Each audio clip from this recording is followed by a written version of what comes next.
ವಿಶೇಷವಾದ ಅಭಿನಂದನೆಯನ್ನು ತಿಳಿಸ್ತಾ ಮುಂದೆ ನಮ್ಮ ಪೂರ್ಣಬೋಧಾಚಾರ ಮಗ ಗುಂಡಾಚಾರ್ ಇವರು ಪ್ರಕೃತ್ಯಧಿಕರಣದ ಒಂದು ಆರಂಭ ಭಾಗ ಸಮನ್ವಯದ ವಿಚಾರವನ್ನು ಒಂದು 8-10 ನಿಮಿಷದ ಒಳಗಾಗಿ ಅವರು ಅನುವಾದ ಮಾಡಿ ಸಮರ್ಪಣೆ ಮಾಡ್ತಾರೆ.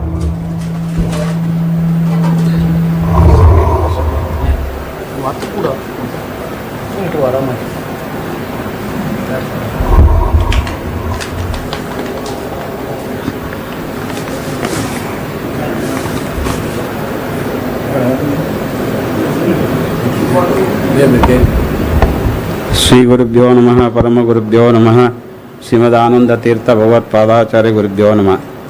ಇಲ್ಲಿ ನೆರೆದಿರ್ತಕ್ಕಂಥ ಪಂಡಿತರು, ಯತಿವರು ಮತ್ತು ಭಗವಂತನಿಗೆ ಸಾಷ್ಟಾಂಗ ನಮಸ್ಕಾರ ಮಾಡಿ ಶ್ರೀಮನ್ ನ್ಯಾಯಸುಧಾದ ಪ್ರಥಮಾಧ್ಯಾಯ ಚತುರ್ಥ ಭಾಗದಲ್ಲಿ ಬರುವ ಪ್ರಕೃತಿ ಅಧಿಕರಣ ಈ ಒಂದು ವಿಷಯವನ್ನು ಹೇಳಲು ಇಷ್ಟಪಡ್ತೇನೆ.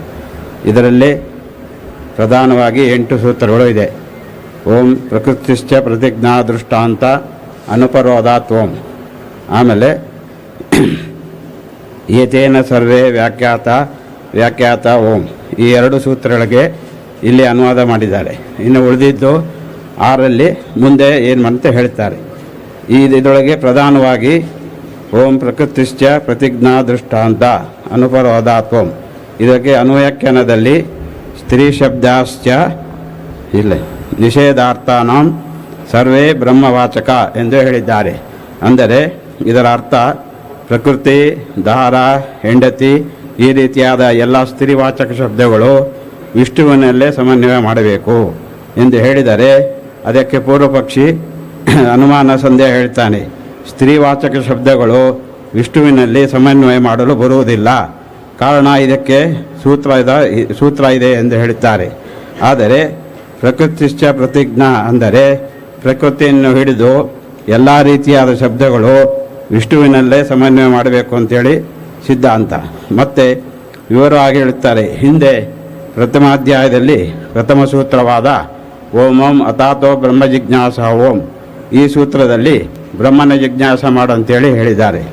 ಮತ್ತೆ ಅವರು ಪ್ರಶ್ನೆ ಮಾಡುತ್ತೇನೆ, ಬ್ರಹ್ಮನ ಜಿಜ್ಞಾಸವನ್ನೇ ಏಕೆ ಮಾಡಬೇಕು, ಇದನ್ನು ಮಾಡಿದರೆ ಏನು ಫಲ ಎಂಬುದಾಗಿ ಹೇಳಿದಾಗ ಓಂ ಓಂ ಅಥಾತೋ ಬ್ರಹ್ಮ ಜಿಜ್ಞಾಸ ಓಂ ಎಂದು ಹೇಳಿದರೆ ಇದಕ್ಕೆ ಆಧಾರವೇನು ಎಂದು ಕೇಳಿದರೆ ಮತ್ತೆ ಅನುಮಾನ. ಬ್ರಹ್ಮನ ಜಿಜ್ಞಾಸ ಏಕೆ ಮಾಡಬೇಕು ಎಂದರೆ, ಎರಡನೆಯದಾಗಿರ್ತಕ್ಕಂಥ ಅಧಿಕರಣ ಜನ್ಮಾಧಿಕರಣ. ಇದರಲ್ಲಿ ಓಂ ಜನ್ಮಾದ್ಯಸ್ಯತ ಓಂ ಎಂಬ ಸೂತ್ರದಿಂದ ಜಗಜ್ಜನ್ಮಾದಿ ಕಾರಣತ್ವ ಮತ್ತು ಜಗತ್ಸೃಷ್ಟಿ ಸ್ಥಿತಿ ಲಯ ಇದಕ್ಕೆ ಯಾರು ಕಾರಣೋ ಅವನೇ ಬ್ರಹ್ಮ, ಅವನನ್ನೇ ವಿಷ್ಣು, ಅವನನ್ನೇ ಎಲ್ಲ ಶಬ್ದಗಳು ಅವನಲ್ಲೇ ಸಮನ್ವಯ ಮಾಡಬೇಕು ಎಂದು ಹೇಳುತ್ತಾರೆ. ಮತ್ತು ಇದಕ್ಕೆ ಮತ್ತೆ ಪ್ರಶ್ನೆ ಮಾಡ್ತಾನೆ, ಇದು ಎಲ್ಲಿ ಹೇಳಿದೆ ಎಂಬುದಾಗಿ ಹೇಳಿದಾಗ ಆಗ 3ನೇದ ಅಧಿಕರಣವಾದ ಶಾಸ್ತ್ರಯೋನಿತ್ವಾತ್ ಅಧಿಕರಣ. ಇದರಲ್ಲಿ ಓಂ ಶಾಸ್ತ್ರಯೋನಿತ್ವಾತ್ ಓಂ ಎಂಬ ಸೂತ್ರದಲ್ಲಿ ಪ್ರಮಾಣ ಸಹಿತವಾಗಿ ಎಲ್ಲವನ್ನು ವಿವರವಾಗಿ ಹೇಳಿದ್ದಾರೆ.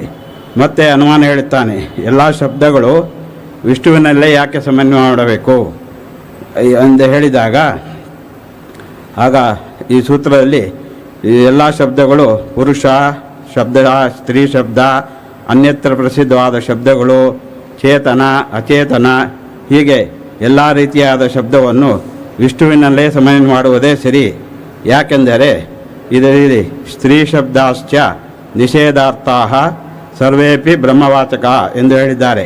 ಇದರ ಅರ್ಥ ನಿಷೇಧ ಅಂದರೆ ನಿಷೇಧನಂ ಅಂದರೆ ಅಭಾವ, ಅಸತ್ ಎಂಬ ಅರ್ಥ ಬರುವುದರಿಂದ ಎಲ್ಲ ಶಬ್ದಗಳು ವಿಷ್ಣುವಿನಲ್ಲೇ ಸಮನ್ವಯ ಮಾಡುವುದೇ ಸರಿ ಎಂದು ಹೇಳಿದರೆ ಮತ್ತೆ ಪೂರ್ವಪಕ್ಷಿ ಪ್ರಶ್ನೆ ಮಾಡುತ್ತಾನೆ, ಅನ್ಯತ್ರಯ ಪ್ರಸಿದ್ಧವಾದ ಶಬ್ದಗಳು ಅಂದರೆ ಪೂರ್ವಪಕ್ಷಿ ಅನ್ಯತ್ರ ಪ್ರಸಿದ್ಧಗಳು ವಿಷ್ಣುವಿನಲ್ಲಿ ಸಮನ್ವಯ ಮಾಡಲು ಬರುವುದಿಲ್ಲ. ಯಾಕೆಂದರೆ ವಿಷ್ಣುವು ವಾಚ್ಯನಲ್ಲ ಎಂಬುದಾಗಿ ಹೇಳಿದಾಗ ವಿಷ್ಣು ಅವಾಚ್ಯ ಅಜ್ಞೇಯ ಎಂಬುದಾಗಿ ಹೇಳುತ್ತಾನೆ. ಅದಕ್ಕೆ ಇತರರು ಮಾಯಾವಾದಿಗಳು ಮತ್ತು ಇತರರು ಹೇಳಿದ ಪ್ರಕಾರ ವಿಷ್ಣು ಅವಾಚ್ಯ ಅಜ್ಞೇಯ ಅಂದರೆ ಅದನ್ನೂ ಕೂಡ ನಾವು ನಿರಾಕರಣೆ ಮಾಡಿದ್ದೇವೆ. ಹೇಗೆಂದರೆ ಬ್ರಹ್ಮನು ಸರ್ವ ಶಬ್ದಗಳಿಂದ ವಾಚ್ಯನು, ಆದರೆ ಆ ಬ್ರಹ್ಮನ ಎಲ್ಲ ಶಬ್ದಗಳು ನಮಗೆ ತಿಳಿಯುವುದು ಕಷ್ಟ. ಆದ್ದರಿಂದ ನಮಗೆ ತಿಳಿದ ಮಟ್ಟಿಗೆ ನಾವು ಎಲ್ಲ ಶಬ್ದಗಳನ್ನು ಬ್ರಹ್ಮನಲ್ಲಿ ಸಮನ್ವಯ ಮಾಡುತ್ತೇವೆ ಹೊರತಾಗಿ ಬ್ರಹ್ಮ ಅವಾಚ್ಯ ಅಂತ ಹೇಳುವುದಾಗಿ ಬರುವುದಿಲ್ಲ. ಮತ್ತು ಬ್ರಹ್ಮ ಅಜ್ಞೇಯ ಎಂದು ಹೇಳಿ ಪೂರ್ವಶಕ್ತಿ ಹೇಳುತ್ತಾನೆ. ಅಜ್ಞೇಯ ಎಂದರೆ ಬ್ರಹ್ಮನ ಸಮಸ್ತ ಗುಣಗಳು ನಾವು ತಿಳಿಯಲು ಸಾಧ್ಯವಿಲ್ಲ. ಆದ್ದರಿಂದ ಆ ಬ್ರಹ್ಮನ ಪೂರ್ಣ ಜ್ಞಾನ ಎಂಬುದಾಗಿ ನಮಗೆ ತಿಳಿಯಲು ಸಾಧ್ಯವಿಲ್ಲದರಿಂದ ಆ ಕಾರಣ ನಾವು ಬ್ರಹ್ಮನನ್ನು ಅಜ್ಞೇಯ ಎಂಬುದಾಗಿ ಹೇಳುವುದೇ ಬರುವುದು, ಬ್ರಹ್ಮ ಪೂರ್ಣ ಜ್ಞಾನಿಯಲ್ಲ ಎಂಬುದಾಗಿ ಹೇಳಲು ಬರುವುದಿಲ್ಲ ಅಂತ ಹೇಳುತ್ತಾರೆ. ಮುಂದೆ ಇನ್ನೊಂದು ವಿಷಯ ಹೇಳುತ್ತಾರೆ. ಓಂ ವಿರೋಧಿ ಸರ್ವಬಾಹುಲ್ಯ ಕಾರಣಸ್ಥೆ ನಿಷೇಧಿನಾಂ ಪೃಥಕ್ ಸಮನ್ವಯಾರ್ಥಾನಾಂ ಸ್ಥಾನಾನ್ ಏತಾನಿ ಸರ್ವಶಃ. ಅಂದರೆ ಇದರ ಅರ್ಥ ಪರಮಾತ್ಮ ಜಗಜ್ಜನ್ಮಾದಿ ಕಾರಣತ್ವ, ಕರ್ತೃತ್ವ, ಪರಮಾತ್ಮನ ಪರಮೇಶ್ವರತ್ವ. ಈ ಎಲ್ಲ ವಿರೋಧಿಯಾದ ದುಃಖ, ಅವರ, ಬದ್ಧ ಈ ರೀತಿಯಾದ ಶಬ್ದಗಳು ಕೂಡ ವಿಷ್ಣುವಿನಲ್ಲೇ ಸಮನ್ವಯ ಮಾಡುತ್ತೇವೆ. ಯಾವ ಅರ್ಥದಲ್ಲಿ ಅಂದರೆ ಅನ್ನತ್ರೈವ ಪ್ರಸಿದ್ಧವಾದ ಮತ್ತು ಜೀವನದಲ್ಲಿ ಪ್ರಸಿದ್ಧವಾದ ಶಬ್ದಗಳು ಮತ್ತು ಹಿಂದೆ ಹೇಳಿದ ಮುಂದೆ ಹೇಳಿದ ಎಲ್ಲ ಶಬ್ದಗಳು ಕೂಡ ವಿಷ್ಣುವಿನಲ್ಲೇ ಸಮನ್ವಯ ಮಾಡಬೇಕು ಎಂಬುದಾಗಿ ಸಿದ್ಧಾಂತ. ಇನ್ನು 3ನೇ ಸೂತ್ರದಲ್ಲಿ ಏನು ಹೇಳಿದ್ದಾರೆ ಎಂದರೆ, ಹಿಂದೆ ಹೇಳಿದ್ದ ಬಾಹುಲ್ಯಯುಕ್ತ ಸ್ತ್ರೀವಾಚಕ ಅವಾಂತರ ಶಬ್ದಗಳು ವಿಷ್ಣುವಿನಲ್ಲೇ ಸಮನ್ವಯ ಮಾಡುವ ಜೊತೆಗೆ ದ್ವಂದ್ವಾಕ್ಷರ ಬಹುವಚನದಿಂದ ಶಬ್ದಗಳನ್ನು ಪ್ರತ್ಯಯದ ಸಹಾಯದಿಂದ ಬಹುವಚನ ಶಬ್ದಗಳನ್ನು ಏಕವಚನ ಮಾಡಿ ಸೂತ್ರದಲ್ಲಿ ಹೇಳಿದಂತೆ ಏತಾನಿ ಅಂದರೆ ಏತತ್ ಪಾದಕತಾನಿ ಎಂದರ್ಥ. ಸ್ಥಾನಾನಿ ಎಂದರೆ ಅಧಿಕರಣ ಎಂಬುದಾಗಿ ಅರ್ಥ. ಹಿಂದೆ ಹೇಳಿದಂತೆ 2 ಸೂತ್ರಗಳನ್ನು ಮಾಡಿ ಉಳಿದದ್ದೆಲ್ಲವೂ ಈ ಸ್ಥಾನಾನಿ ಎಂಬ ಪದದಲ್ಲಿ ಐಕ್ಯ ಆಗಿರೋದ್ರಿಂದ ಉಳಿದ ಎಲ್ಲ ಇನ್ನು 6 ಸೂತ್ರಗಳನ್ನು ವ್ಯಾಖ್ಯಾನ ಮಾಡದಂತೆ ಆಗುತ್ತದೆ ಎಂಬುದಾಗಿ ಹೇಳ್ತಾರೆ. ಮತ್ತು ಅವುಗಳನ್ನು ಕೂಡ ಇಲ್ಲಿ ಹೇಳಿದಾಯಿತು ಎಂಬುದಾಗಿ ಅರ್ಥ. ಮುಂದೆ ಈ ಅಧಿಕರಣ ಬರುವ ಎಲ್ಲ ರೀತಿಯಾದ ಶಬ್ದಗಳು ಪುರುಷ, ಸ್ತ್ರೀ, ಚೇತನ, ಅಚೇತನ, ಅವರ, ದುಃಖ, ಬದ್ಧ, ಪ್ರಕೃತಿ, ದಾರ ಹೀಗೆ ಎಲ್ಲ ಶಬ್ದಗಳನ್ನು ವಿಷ್ಣುವಿನಲ್ಲೇ ಸಮನ್ವಯ ಮತ್ತು ವಿಷ್ಣುವೇ ವಾಚ್ಯ ಎಂಬುದಾಗಿ ಸಿದ್ಧಾಂತ ಇದರಲ್ಲಿ ಯಾವುದೇ ಅನುಮಾನವಿಲ್ಲ ಎಂಬುದಾಗಿ ಅರ್ಥ. ಯಾಕಂದರೆ ಸಕಲ ಶಬ್ದಗಳು ವಿಷ್ಣುವಿನಲ್ಲೇ ಸಮನ್ವಯ. ಆ ಭಗವಂತನೇ ಸರ್ವ ಕಾರಣತ್ವ, ಜಗಜ್ಜನ್ಮಾದಿ ಕಾರಣತ್ವ, ಸರ್ವಕರ್ತೃತ್ವ, ಸೃಷ್ಟಿ ಸ್ಥಿತಿ ಲಯ ಕರ್ತೃ. ಇದನ್ನು ಬಿಟ್ಟರೆ ಮತ್ತೊಬ್ಬರು ಯಾರೂ ಇಲ್ಲ ಎಂಬುದಾಗಿ ನಮ್ಮ ಸಿದ್ಧಾಂತ. ಈ ಸಿದ್ಧಾಂತದ ಪ್ರಕಾರ ಈ ಎಲ್ಲ ಶಬ್ದಗಳಲ್ಲೂ ವಿಷ್ಣುವನ್ನು ಬಿಟ್ಟು ಬೇರೆಯವರಲ್ಲಿ ಸಮನ್ವಯ ಮಾಡಲು ಸರ್ವತಾ ಬರುವುದಿಲ್ಲ ಎಂಬುದಾಗಿ ಕಡಾಖಂಡಿತವಾಗಿ ಹೇಳಬಹುದು ಎಂಬುದಾಗಿ ಹೇಳಿದ್ದಾರೆ.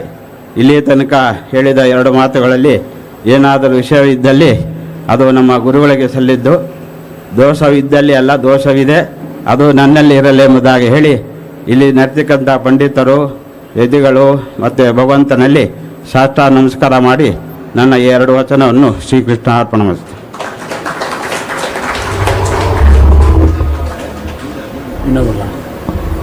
ಗುಂಡಾಚಾರ್ಯರು ಪ್ರಕೃತ್ಯಧಿಕರಣದ ಸಮನ್ವಯದ ವಿಚಾರವನ್ನು ಹೇಳಿದ್ದಾರೆ. 16 ವರ್ಷಗಳಿಂದ ಶ್ರೀಮಠದಲ್ಲಿ ವಿಶೇಷವಾಗಿ ಸೇವೆ ಮಾಡಿಕೊಂಡಿದ್ದವರು. ಅವರಿಗೆ ಧನ್ಯವಾದ.